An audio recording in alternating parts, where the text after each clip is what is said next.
David, what's your role in the company here? Yeah, so I'm one of the newer team members. I just joined at the end of this summer. I'm the VP of sales for Boom Nation. So I'm one of the Got guys it. that came over. I had industry experience working pretty heavily in the refining and petrochem world. And then Boom Nation has been built for the blue collar worker kind of thing, LinkedIn for the blue collar skilled trades.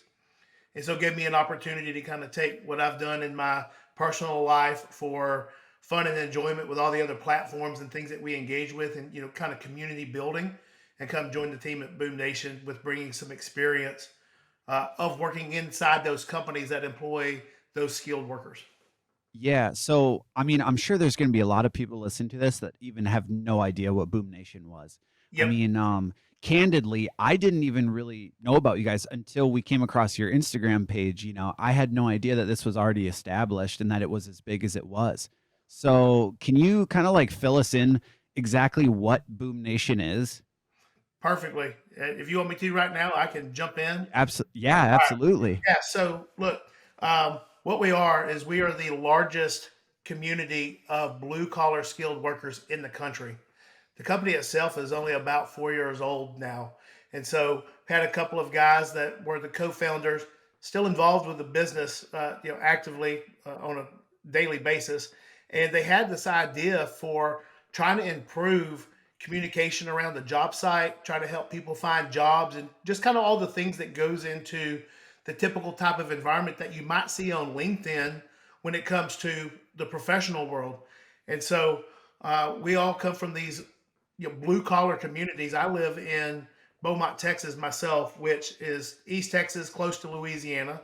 Those guys were from Louisiana. And the one thing that's really similar about both of those markets is it's really heavily blue collar, mostly refining, petrochem, some manufacturing, but the energy industry is what drives the economy as a whole for both of those areas. And that's very consistent for the Gulf Coast, all the way from Texas over through Louisiana, Mississippi, Alabama, over to Florida. So with that, the guys were looking for a way to build a better experience.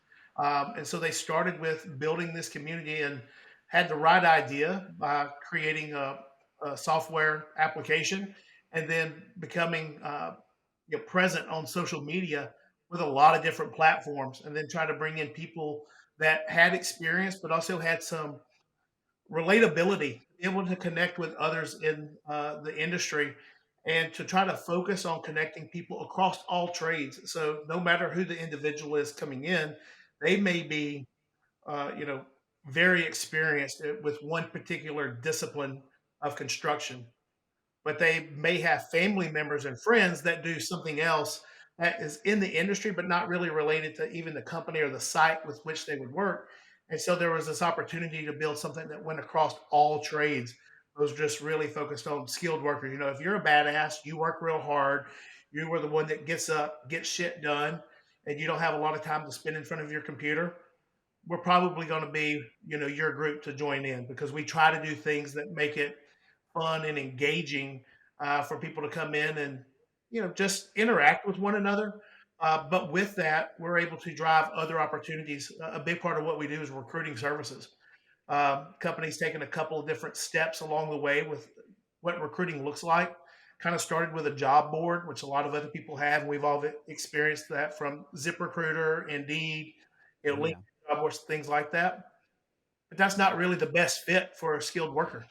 That's just not Right. how most of the people interact. And let's face It's it, just it's almost like it's too formal. exactly. Let's call it what it is. For the most part, people that tend to work with their hands are in that craft because they chose to work with their hands and not be tied to a desk and working on a computer. Right. So Right. why, in order for them to engage with a company, a potential employer, are we trying to shove them right back into a box that they didn't want to be in the first place? And the reason for that is companies need to be kind of efficient. They kind of set in their ways and they want to, process a lot of people through their systems. But you end up having, typically an employer with one set of goals and objectives, and there's some misalignment when it gets to relating and connecting with those skilled workers. So that's why it Yeah. creates an opportunity for someone like Boom Nation to come in. And we're really an advocate for those workers, but we're an advocate for the employer also. So what we do is we welcome people to come in and join the community and participate with whatever level they're comfortable with. Maybe they just want to see the fun content that comes across in the news feed. Maybe they want to look at the jobs that are posted on the job board because they are looking for the next job that comes up a month from now when they finish the job that they're on. Or maybe we caught them just on that day where the boss finally pissed them off enough that he said, you know what, this has been good until today, but I'm looking for my Right. next gig. Whatever the Okay. case is, you want to be that source where people come to engage. And if there's an opportunity to look for employment, they take advantage of it, but you make it frictionless for them. So with that, we kind of understand that the workers, most of them don't have the computers. They're not going to go to a website. They're not going to fill out a 15-page application and go through all of those steps just to get information on a job or be considered for something with little to no confidence that they're going to hear back from that potential customer. So that's where it comes into having the mobile application for us and then our presence on all of the other platforms. So central to that is the Boom Nation app. Everybody can check it out. It's on the Google Play Store, Apple App Store, all those places. But you don't have to have the app to engage with us because we're also on Facebook, Okay. Instagram, TikTok, all of those places. And we put up some funny material. And the idea is we want to create content for everyone to relate to and engage with. And then we also have people that come in and they put up content with the rest of the network, and it just kind of grows the way that all other platforms that are successful do. But the difference is we allow people to be who they are because they don't have to worry about being on their company's page. Where a lot of times companies may have a Facebook page, they may have a website, but they can't have all of their employees coming in and using the language that they're going to use on the job site.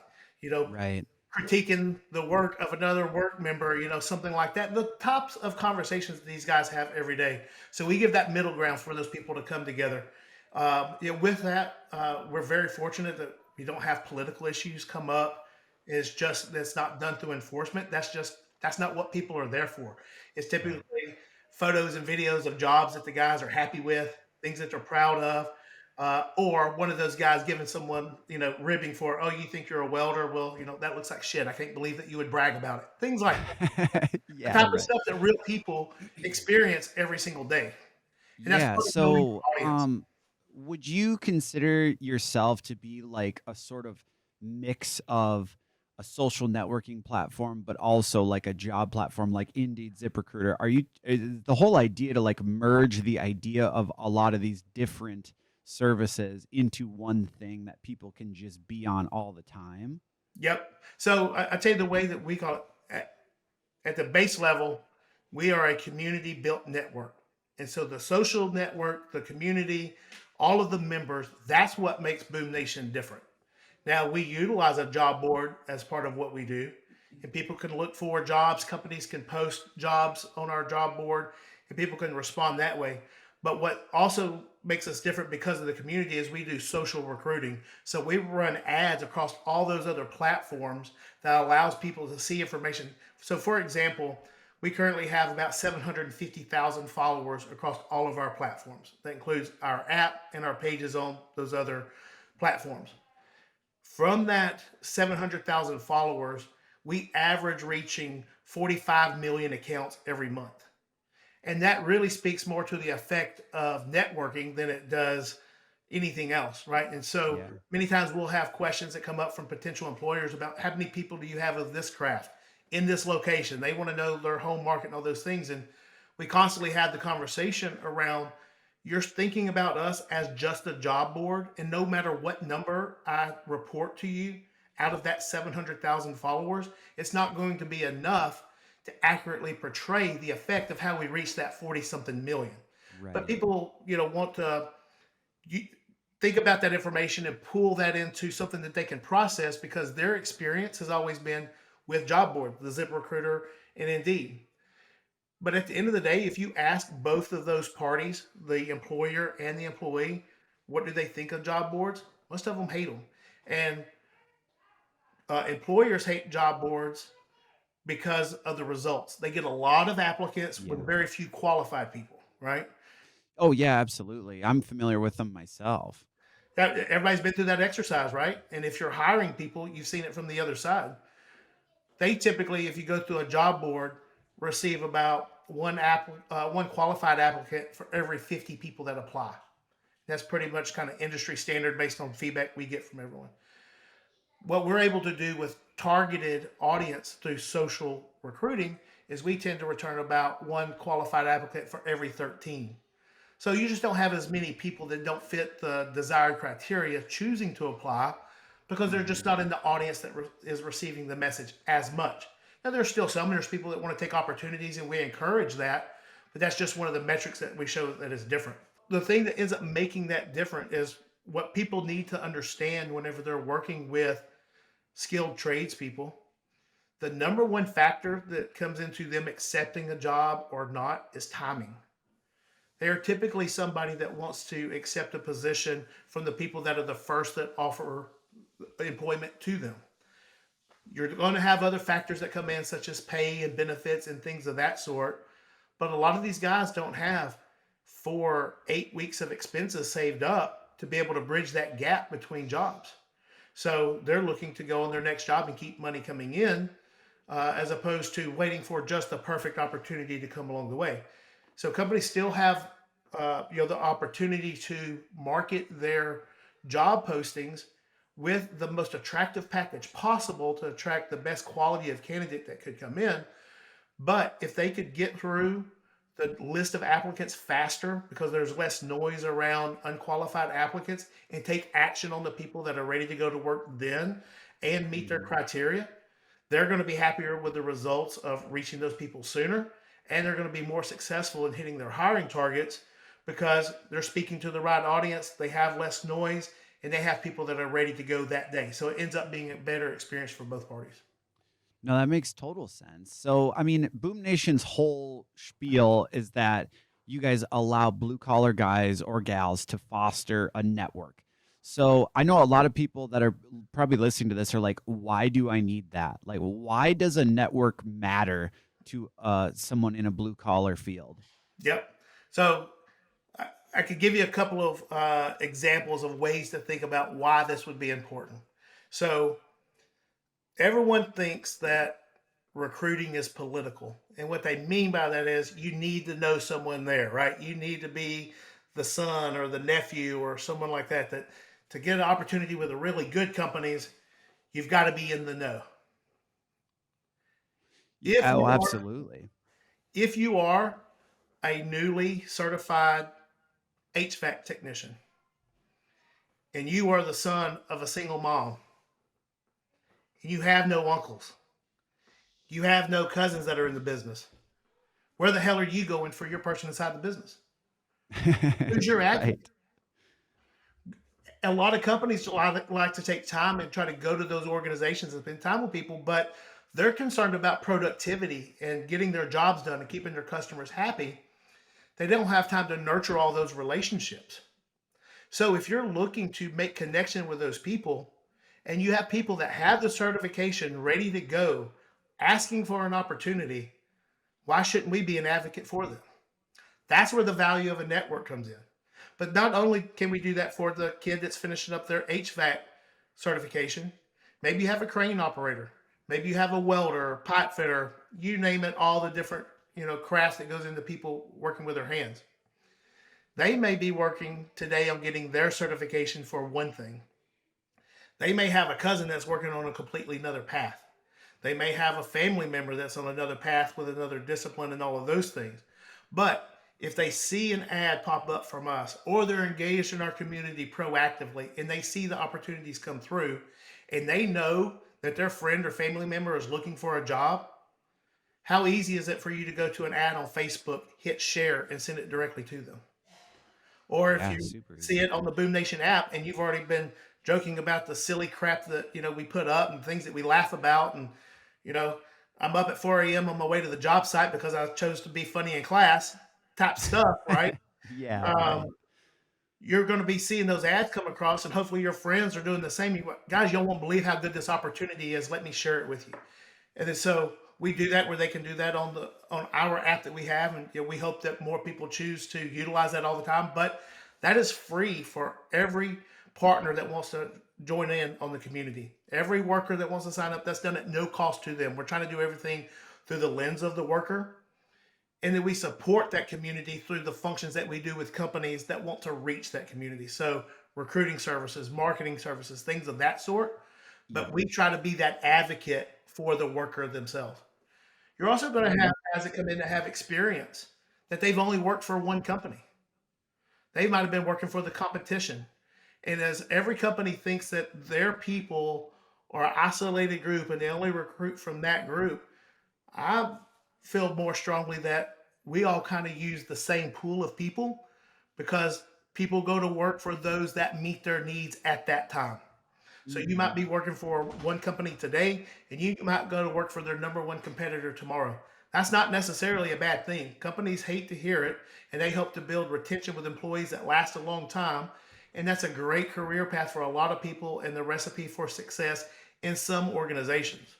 However, we all know with blue collar jobs, they tend to be feast or famine. There are busy seasons and there are slow seasons. So if the company can't find a way to keep all of their staff busy all year long, what are those workers supposed to do at the downtime? They're going to look for that next opportunity. So we just hope to be able to connect those people with the right opportunity at the right time and allow them to find the best place for them. Yeah. No, that's I mean, that's a that's the best answer I could have ever asked for, honestly. I mean, other than having the platform itself for people to sort of meet and post content and grow an audience maybe on their own, what ways are you guys contributing to like the growth of some of these blue collar industries and how do you measure some of that contribution? Yeah. So one of the things that we do is we do some of that content creation ourselves. We're also engaged with a couple of trade organizations. So that could be someone like ABC, Associated Builders and Contractors, right? That could be another organization like the ECC. But there's these groups of companies that are trying to get together. And I say company, they're trade organizations, but they're all made up of companies, right? People that are there that represent the potential employers. And as I mentioned, this misalignment that goes on between those employers and the workers, those guys get together and they try to talk about how or what are the ways that we can reach these people better. How can we adjust what we're doing? What trends do you see for the labor force? Everyone knows about the perceived labor shortage coming up for the coming decade, right? People talk about it on a very regular basis. I agree that there are challenges coming with the number of workers for the number of jobs, but I don't believe that it's necessarily as dire as everyone else seems to portray. And the reason for that is we constantly have people that are applying saying, "Hey, I need a job today. Where can I go? I can't get anyone to call me back." We have thousands of people like that, on a daily basis.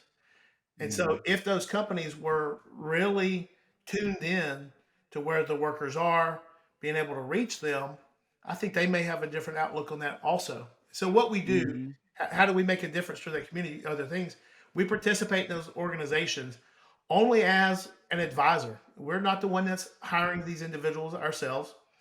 Uh, we're only doing the recruiting services for those companies and other types of services they may want to use us for, like marketing or something. But with that, we try to be an advocate for that company to the worker, just like we try to be one for the worker to the company. So you take that. We also get involved with some trade schools and junior colleges, right? So we go participate at career fairs. And so whenever you're going to have some guys that are new coming out, we did one over in Houston about a month ago, which they did a welder's career fair.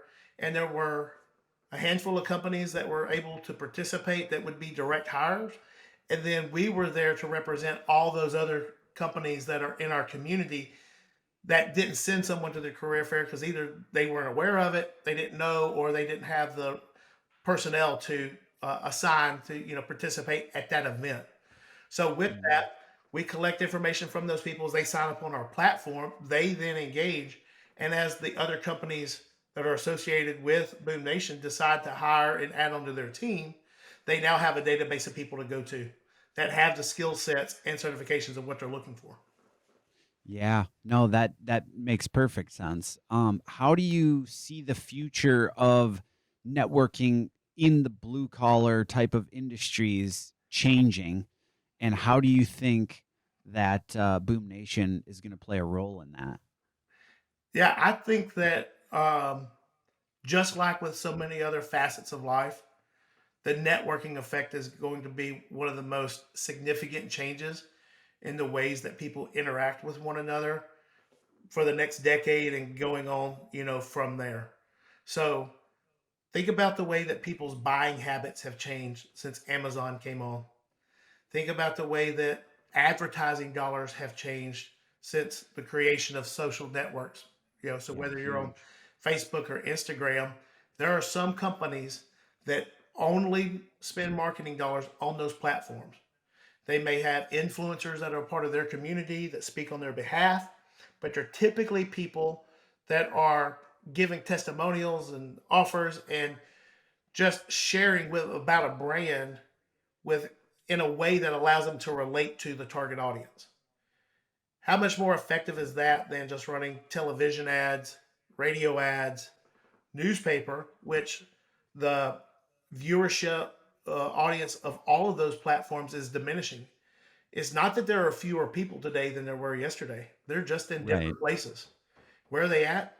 They're all on their phones. They all have their mobile Mhm. device in their pocket. So I, for one, am someone that went through and canceled subscription to satellite TV and everything else because I was always on YouTube or some streaming Yeah. service or something of that sort. Right? Uh-huh. Yeah, I'm the same way. That's how I consume my entertainment is all, social media or YouTube. I mean, That's right. if I'm watching anything on my TV, it's going to be a YouTube video. So if you think of any uh, job opportunities that you thought of, come across your view, or things that you thought to proactively go out and buy, I venture to say that very seldom came up from a television ad. Right? You know Yeah, that I these mean, already came from a pretty much newspaper. everything I've bought that I've been persuaded by an advertisement in the last, I'm gonna say 5 years was off of an ad on social media. Specifically like Instagram and Facebook, I feel like do a really good job of like, here's this thing, you can buy it right now, right here.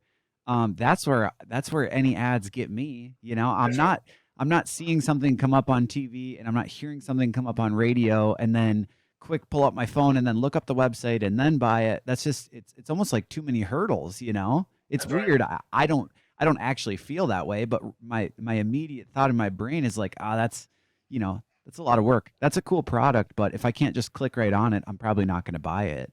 That's right.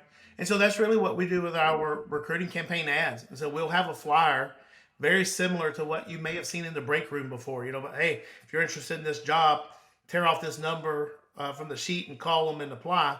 Well, we do that by creating a digital flyer that has nice graphics created by our marketing department. It has a clear description of the position that's being recruited, maybe the location that it's at, and the pay which is being offered for that position.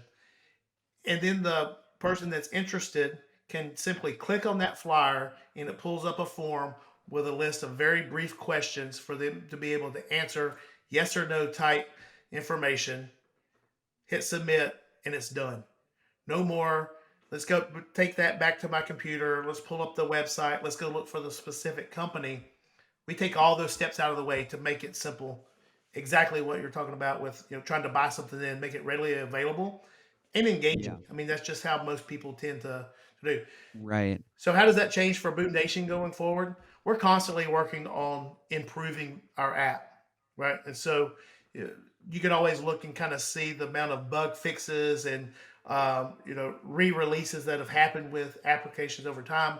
And typically, if you see one that has gone kind of dormant for a while, that's because they're not seeking to innovate anymore. Our product team is constantly looking for ways to remove that friction from the system. We want to make it better for the worker. We want to make it better for the employer. The one thing that we haven't done much of up until the fourth quarter of this year is actually marketing with the community. So we've had a company that specializes in industrial workwear, 1620 workwear. They were able to come and put ads on our platform. We posted it on our app across all the pages, platforms that we're on, and they were able to reach a targeted audience with that. So I believe Nice. that'll be a more widely adopted going into 24, and it allows us to really focus on where the value of the company is, and that's in the community itself. It's not necessarily one of those services that we do, so we're not trying to, you know, claim some big significant difference just because of recruiting, because there's always going to be people recruiting, innovating around recruiting, and we're not trying to be just another marketing outlet or another platform, but we can be very unique by creating a community that is all ours, right? And with that, people will want to reach that audience, and it just becomes a better experience for them and us.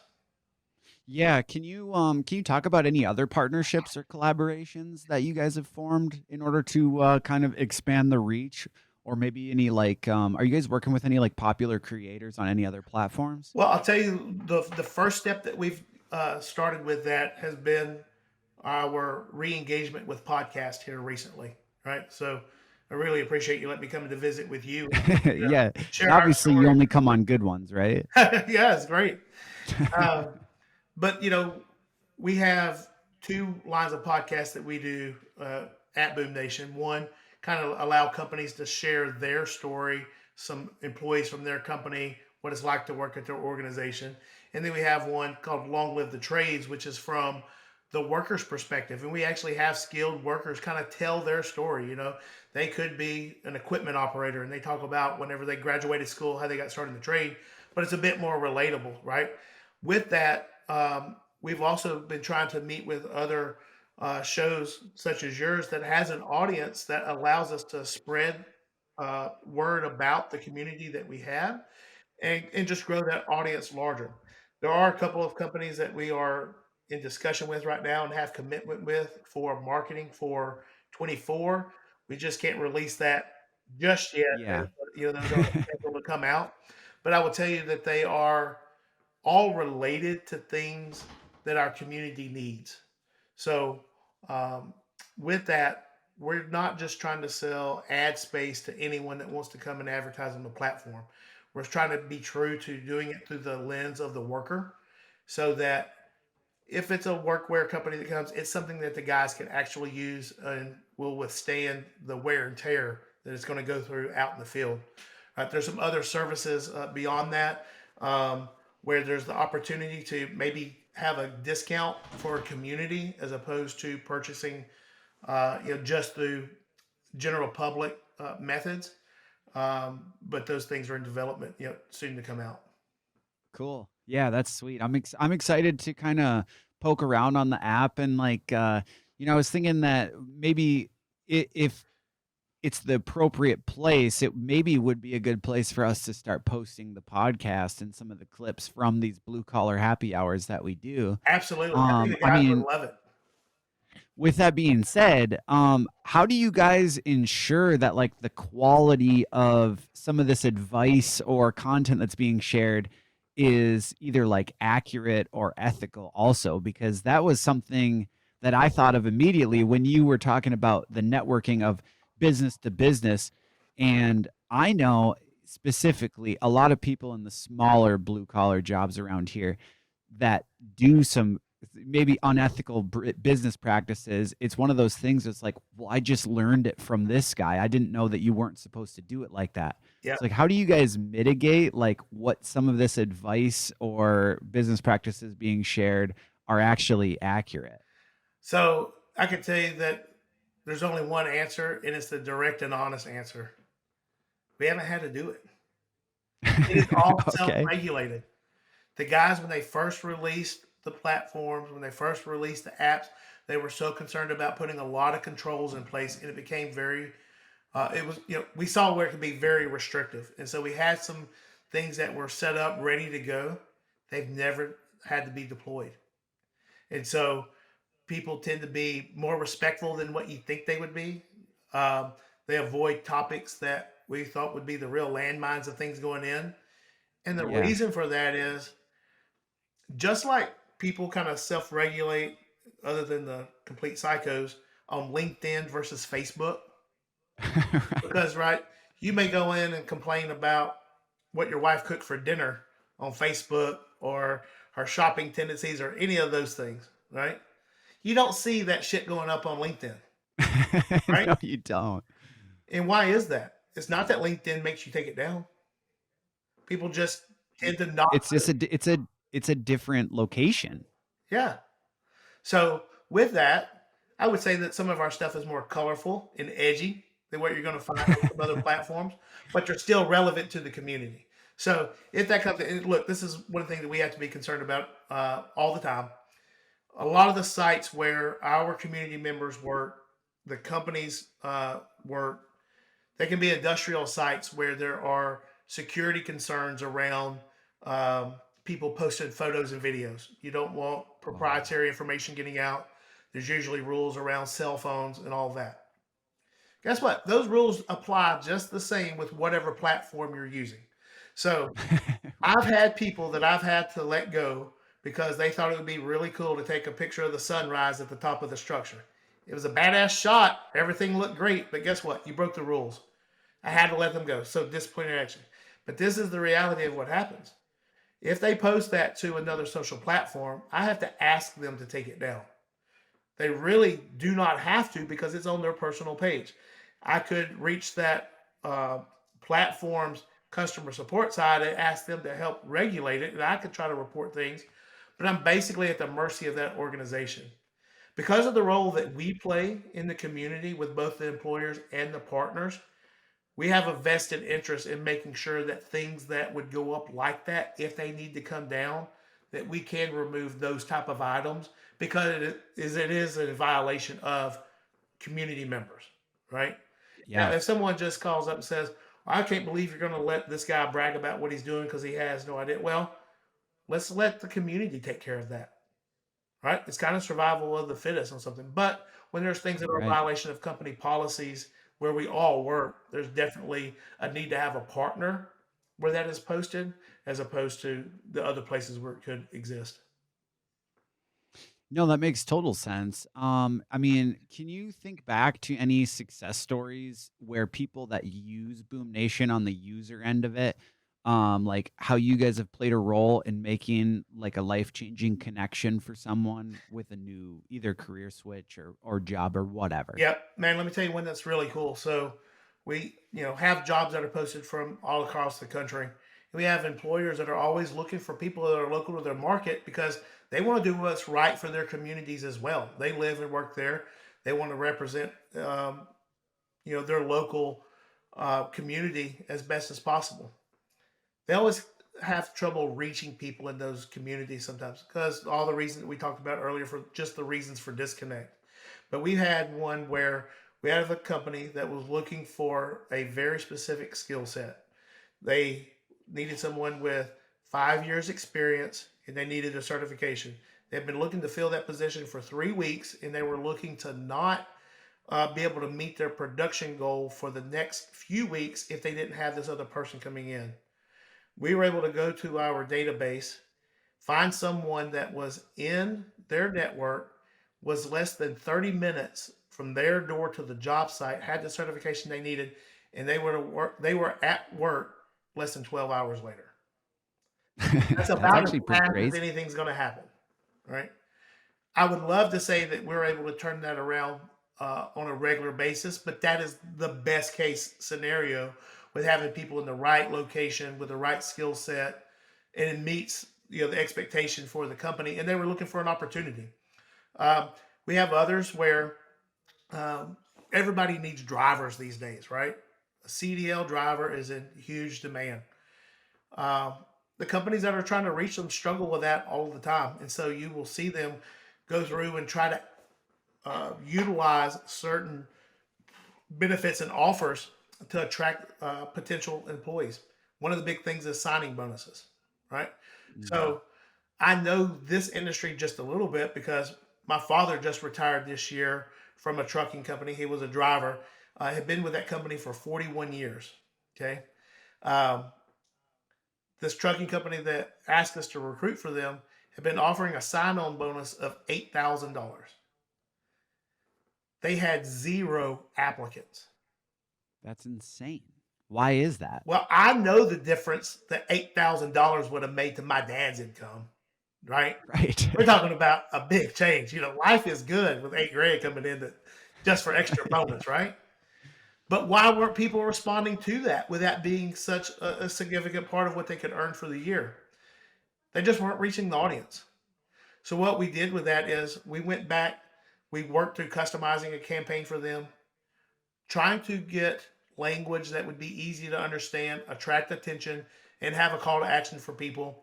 And we were able to get over 10 applicants for them within the first week and had removed the sign on bonus as part of the offering because we didn't feel like that was the major issue. So that ends up being a better experience for them. That company's now brought on some drivers, and they're looking for more and to continue to utilize us, for those recruiting services. Um, with that, I think that that's something that pops up, and by us having engagement with multiple people across different crafts and different parts of the country, we also report back feedback that we get from the workers that are going through to apply. We pay attention to the comments.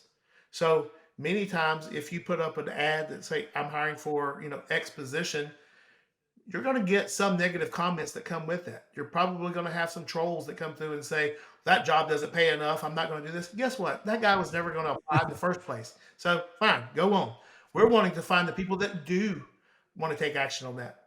But there are people that will respond that, "Okay, for that pay, I'm not going to work for that much. If you will adjust, let me know." Sometimes per diem is a big thing for these guys, right? And they're Yeah. basically looking for the best bottom line for them. Or how are they going to bring the most money home?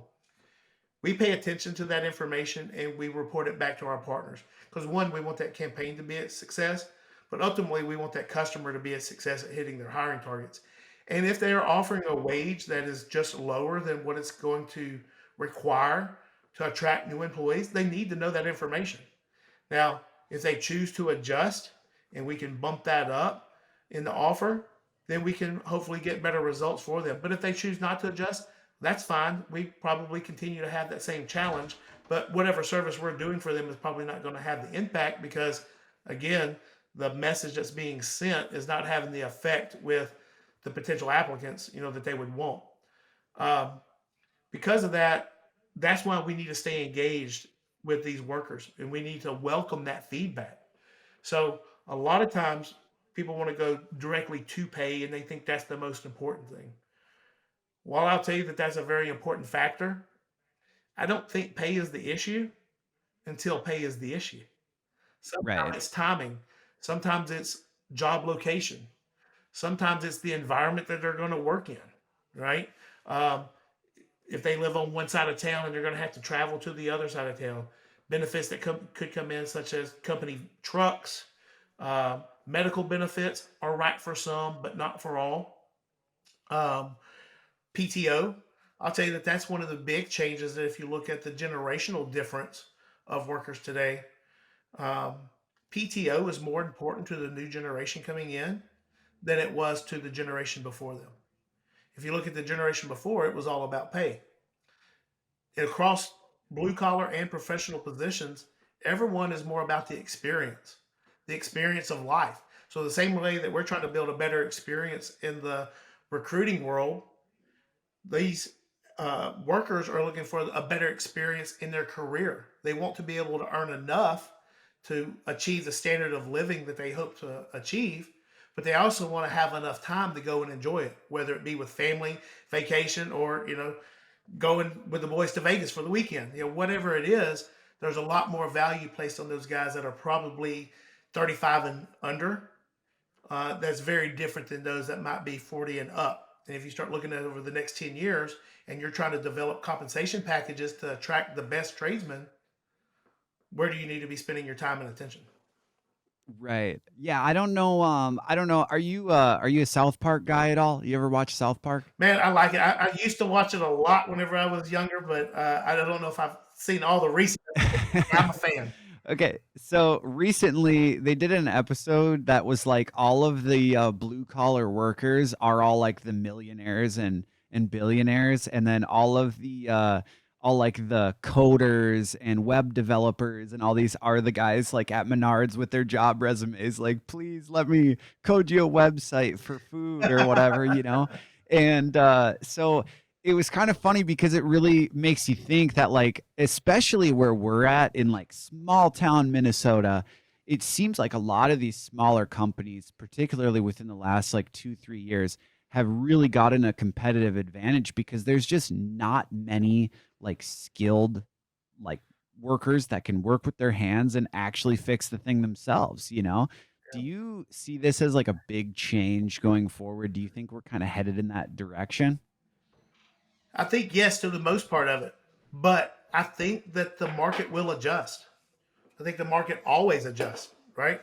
So for one, part of the result that we're seeing, everybody wants to blame the generation behind them and think they're lazy, they don't know what they're doing. Guess what? I heard it from my dad's generation. It's the same thing.